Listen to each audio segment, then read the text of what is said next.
Now आपको ये table याद करना है, ठीक है। The table summarises the relationship between xt and cn. If xt is real, then cn would be conjugate symmetric. Now xt real and imaginary दोनों हो सकता है. Now xt real होगा तो ये conjugate symmetric होगा, और xt imaginary है तो ये conjugate anti symmetric होगा, ठीक है। Now अगर xt real है तो ये conjugate symmetric होगा, और अगर xt conjugate symmetric है तो cn real होगा.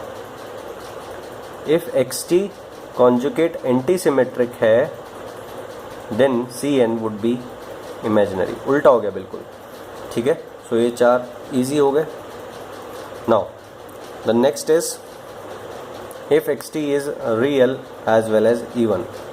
तो इवन आ गया ना यहाँ पे, तो इवन इस साइड भी आएगा. इवन आ गया तो इवन यहाँ भी आएगा. यहाँ ऑड है तो यहाँ भी ऑड आएगा. यहाँ ऑड है तो यहाँ भी ऑड आएगा. नाउ इवन के केस में क्या होता है, ये इवन है तो यहाँ इवन आ गया. चलो अब इवन के साथ में जो होता है वही आता है इस साइड भी. दैट मीन्स इवन के साथ साथ ये रियल भी है, दैट मीन्स यहाँ रियल ही आएगा. इवन के साथ जो होता है, इवन के साथ ये इमेजिनरी है तो इवन के साथ ये इमेजिनरी होगा ये भी, ठीक है। ऑड के साथ उल्टा होता है, ये ऑड है तो ये ऑड हो गया, बट ये ऑड के साथ साथ रियल है तो ये रियल का उल्टा होगा, दैट मीन्स इमेजिनरी. ये ऑड के साथ इमेजिनरी है तो ये इमेजिनरी का उल्टा, दैट मीन्स रियल होगा, ठीक है। सो ये इस तरह से आप टेबल को याद रख सकते हैं. सो एक चीज़ ध्यान रखना, अगर ये रियल है, xt is real plus even, ठीक है, तो रियल तो है ना, तो रियल है तो कॉन्जुगेट सिमेट्रिक होगा, एंड कॉन्जुगेट सिमेट्रिक है that means the real part would be even. और अगर ये real part would be even, और क्योंकि ये इवन है इसलिए इमेजिनरी पार्ट इसका है ही नहीं, तो रियल प्लस इवन है तो मुझे कॉन्जुगेट सिमेट्रिक लिखने की ज़रूरत नहीं है.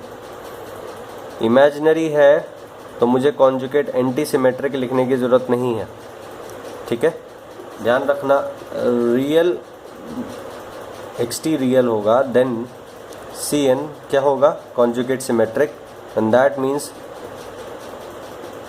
Real part would be even and imaginary part would be odd, ठीक है। ये रियल होगा तो इसका रियल एंड इमेजिनरी दोनों पार्ट्स होंगे, and real part would be even and imaginary part would be odd. Now अब क्या होता है, अगर एक और सिमेट्री आ जाती है xt के साथ में, सपोज xt रियल के साथ साथ इवन भी हो जाता है, तो होता क्या है कि ये जो इवन नेचर की वजह से ये जो इमेजिनरी पार्ट है ये ज़ीरो हो जाता है, ठीक है। और इसलिए ये जो cn है ये क्या बन गया, अब real plus even. So real plus even, real plus even, इस तरह से होता है. नाउ इन अदर केस और केसेस में भी बता देता हूँ. नाउ ये रियल है then cn would be conjugate symmetric, that means real part would be even and imaginary part would be odd.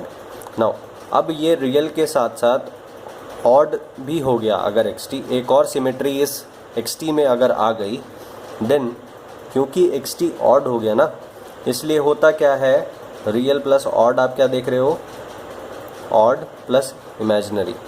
That means ये जो रियल पार्ट है, जो क्योंकि ये xt ऑड है इसलिए ये जो इवन वाला पार्ट है ना ये ज़ीरो हो जाएगा, तो बचेगा क्या, imaginary plus odd. That means जो भी इमेजिनरी पार्ट है, cn का सिर्फ इमेजिनरी पार्ट है, और वो जो इमेजिनरी पार्ट है that is odd function of n, ठीक है. ये इसका मतलब है. रियल प्लस इवन का क्या मतलब है, that the real part is even. Imaginary plus even का क्या मतलब है, the imaginary part is even signal. Odd plus imaginary का क्या मतलब है, the imaginary part is odd signal. Real plus odd का क्या मतलब है, real part is odd function, ठीक है. ये इस तरह से मतलब है इनके. सो फॉर एग्जांपल मैं आपको एग्जांपल से बताता हूँ. n is equals to minus infinity to infinity j cos n pi e to the power j n pi t. Now if you compare, you will get this as cn. This is function ft and n omega naught, that means omega naught is equals to pi. ठीक है। सो यहाँ से आप C N का nature क्या कर सकते हो, देख सकते हो। दिस इज जे, प्लस में कुछ नहीं है, दैट मीन्स रियल नहीं है, that means only imaginary. Now अब ये जो इमेजिनरी पार्ट है, ये कॉस का फंक्शन है एंड कॉस एन का फंक्शन है नहीं, एंड कॉस फंक्शन है। Cos function is even function, that means this is imaginary plus even है। नाउ ये इवन है तो एफ टी भी इवन होगा। नाउ इवन के साथ में जो होता है वही आता है, दैट मीन्स ये भी इमेजिनरी प्लस इवन होगा, ठीक है। Now the next part is suppose F T is equals to summation N minus infinity to infinity J. अब मैं कॉस की जगह साइन फंक्शन ले लेता हूँ, N pi by two E to the power J N pi T. So यहाँ omega naught is equals to pi and this is your C N. Now the real part is 0, that means this is imaginary, and this imaginary part is a sine function, that means sine is odd function, that means this is odd plus imaginary. now यहाँ odd है तो यहाँ भी odd आएगा। अब odd के साथ में जो भी होता है उसका उल्टा आता है, that means imaginary का उल्टा, that means real. so ft would be real plus odd. now the next topic is very important, and the topic is symmetricity in Fourier series. Suppose there is a signal xt without any symmetry, that means that would contain dc plus cos plus sine of every frequency. dc भी होगा, sign terms भी होंगी, cos terms भी होंगी, सब कुछ होगा उसमें। अगर xt में कोई भी सिमेट्री नहीं है, अगर xt में सिमेट्री आई, एक सिमेट्री आई तो कुछ एब्सेंट हो जाएगा, एक और सिमेट्री आई तो कुछ और एब्सेंट हो जाएगा, और जितनी ज़्यादा सिमेट्री आएंगी उतनी ज़्यादा नंबर ऑफ टर्म्स कम होती जाएंगी। For example, if X T is even that means D C, क्योंकि डी सी इवन होता है, cos terms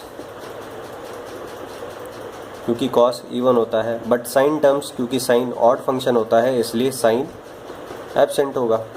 so no sine terms, DC plus cos terms present होंगी and cos terms of different frequency, ठीक है। Omega naught, 2 omega naught, 3 omega naught, ठीक है। Now the next symmetry is odd type of symmetry, ये मैं आपको already बता चुका हूँ। If a signal is odd then DC is equals to 0, so no DC term. Now if xt is odd and that means DC cannot be present. Cos is even function, that means cos terms are also absent because cos is even function. Sine is odd function, that means sine terms are present. That means for odd function only sine terms of different frequencies are present, ठीक है। तो आप देख रहे हो that एक symmetry आया तो साइन टर्म्स ख़त्म हो गई, ऑड टाइप ऑफ सिमेट्री आया तो कॉस टर्म्स ख़त्म हो गई, ठीक है। एक और सिमेट्री में लेके आता हूँ, वो है half wave symmetry. Now only half wave symmetry है, ठीक है। सपोज हाफ वेव सिमेट्री का मतलब ये नहीं है दैट आइदर इवन या ऑड होगा ही होगा, ऐसा कोई ज़रूरी नहीं है। So suppose the signal is only half wave symmetric. Now half wave symmetric से आप साइन एंड कॉस के ऊपर कमेंट नहीं करते हो, आप ऑर्डर के ऊपर कमेंट करते हो। So you can comment on order. So if a signal is half wave symmetric then the harmonics present are of odd nature. Odd nature means omega naught, 2 omega naught absent होगा, 3 omega naught, 5 omega naught, 5 times, 3 times, 7 times, 9 times. So the only harmonics that are present वो क्या होगा, odd harmonics होंगे। Now अब half wave symmetric के साथ साथ मैं एक और सिमेट्री लेके आता हूँ। Suppose fourth is mixture of this E1 plus half wave symmetric. Now क्योंकि E1 है that means DC plus cos terms होगा। नाउ कॉस टर्म्स अभी मैं सिर्फ E1 के हिसाब से सोच रहा हूँ, omega naught, 2 omega naught, 3 omega not, 4 omega naught, 5 omega not, like this. Now अब साथ साथ ये हाफ वेव सिमेट्रिक भी हो गया। अब हाफ वेव सिमेट्रिक जो सिग्नल होता है उसकी एवरेज वैल्यू कितनी होती है? 0। दैट मीन्स DC ख़त्म हो गया, ठीक है। और हाफ वेव सिमेट्रिक हो गया। हाफ वेव सिमेट्रिक में the order possible is odd, that means even order के सब ख़त्म हो जाएंगे। That means even plus half wave symmetric contains only cos terms of odd order. Now fifth is odd plus half wave symmetric. Since this is half wave symmetric, that's why DC is absent. Odd है इसलिए only sine terms present होंगे, and since this is half wave symmetric, that's why the order possible is odd order. That means the frequency sine terms of odd frequency, that means omega naught, 3 omega naught, 5 omega naught, 7 omega naught, like this, ठीक है।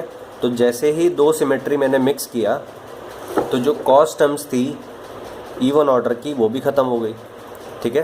तो जब मैं symmetry को mix करता जाता हूँ तो मैं देख रहा हूँ that the number of terms reduce. तो जब हो क्या रहा है कि बेसिकली जब हाफ वेव सिमेट्री आई, जब इवन सिमेट्री आई तो साइन की सारी टर्म्स ख़त्म हो गई। जब ऑड सिमेट्री आई देन कॉस की सारी टर्म्स ख़त्म हो गई, ठीक है। सो बेसिकली हो रहा क्या है, जब भी कोई सिमेट्री आती है तो हार्मोनिक्स कम हो जाते हैं, ठीक है। जब भी कोई सिमेट्री आती है साइन टर्म्स ख़त्म हो गई, that means number of terms reduced, that means harmonics are reduced. Half wave symmetry में only odd number of harmonics, odd nature of harmonics are present. So even वाले तो ख़त्म हो गए ना, so even वाले ख़त्म हो गए, that means harmonics are reduced comparatively.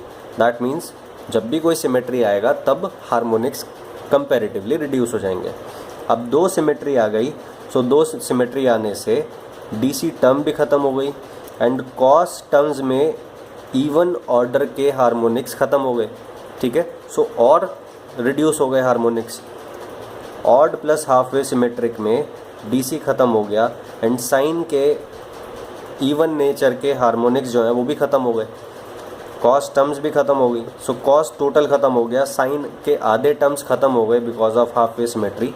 सो जितनी ज़्यादा सिमेट्री आएगी उतने ज़्यादा नंबर ऑफ टर्म्स रिड्यूस हो जाएंगे। That means more symmetric the graph, more symmetric the signal is, less is the number of harmonics in the signal. Now मैंने क्या बोला, half wave symmetricity means only odd harmonics are present in the Fourier series expansion. ऐसा क्यों है वो मैं proof करके बताता हूँ। सपोज हाफ वेव सिमेट्रिक है, that means xt is equals to minus x t minus t naught by two और t plus t naught by two, एक ही बात है, where t naught is the period of this periodic signal, ठीक है।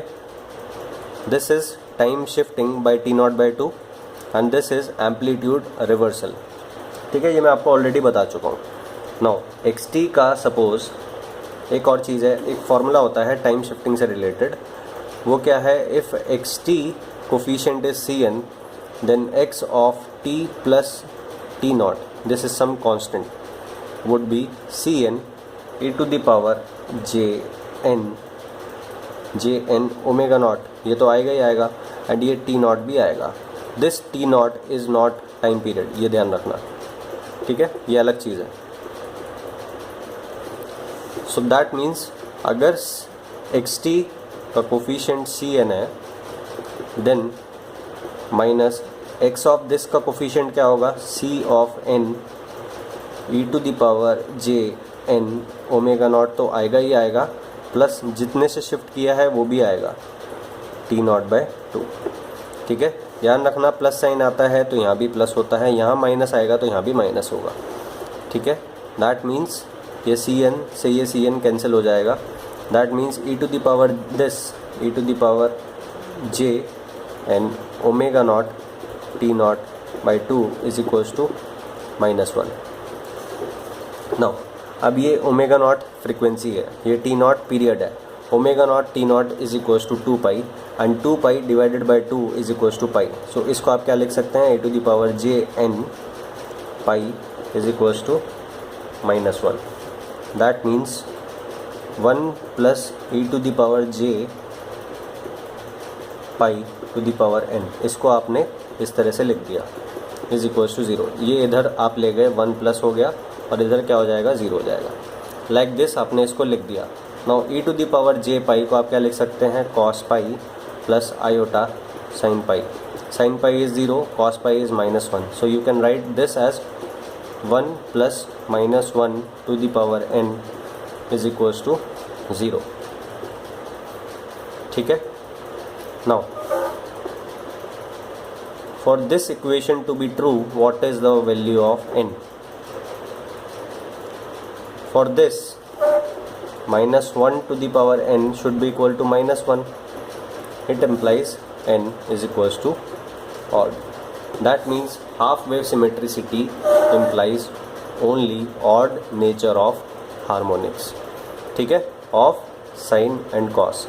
Sign and cos दोनों terms present हो सकती हैं, बट जो भी टर्म्स होंगी वो ऑड नेचर ऑफ हार्मोनिक्स से रिलेटेड होंगी.